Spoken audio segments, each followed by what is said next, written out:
Sir, in obedience to your Excellency's commands, I marched on the evening of the 18th instant with the Corps of Grenadiers and Light Infantry for Concord to execute your Excellency's orders with respect to destroying all ammunition, artillery, tents, etc. collected there. Notwithstanding, we marched with the utmost expedition and secrecy. We found the country had intelligence of strong suspicion of our coming, and fired many signal guns and rung the alarm bells repeatedly. I think it proper to observe that when I had gone some miles on the march from Boston, I detached 6 light infantry companies to march with all expedition to seize the 2 bridges beyond Concord. On their arrival at Lexington, they found a green close to the road, a body of the country people drawn up in military order with arms and accoutrements, and, as appeared after, loaded.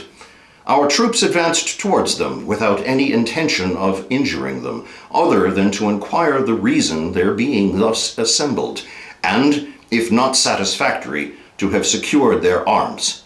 But they in confusion went off, and one of them fired, and 3 or 4 more jumped over a wall and fired from behind it, on which the troops returned their fire and killed several of them. After this, we marched on to Concord without anything further happening. While at Concord, we saw vast numbers assembling in many parts. At one of the bridges they marched down, with a very considerable body on the light infantry posted there. On their coming close, one of our men fired on them, which they returned. An action ensued, and some few were killed and wounded.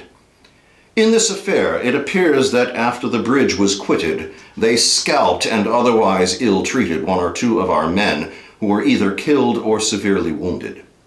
On our leaving Concord to return to Boston, they began to fire on us from behind walls, ditches, trees, etc. As we marched, the fire increased to a very great degree and continued without intermission for upwards of 18 miles. It must have been a preconcerted scheme in them to attack the king's troops. Otherwise they could not, in so short of a time, have raised such a numerous body. Notwithstanding the enemy's numbers, they did not make one gallant attempt during so long an action, but kept under cover. I have the honor, sir, Francis Smith, Lieutenant Colonel, 10th Regiment of Foot.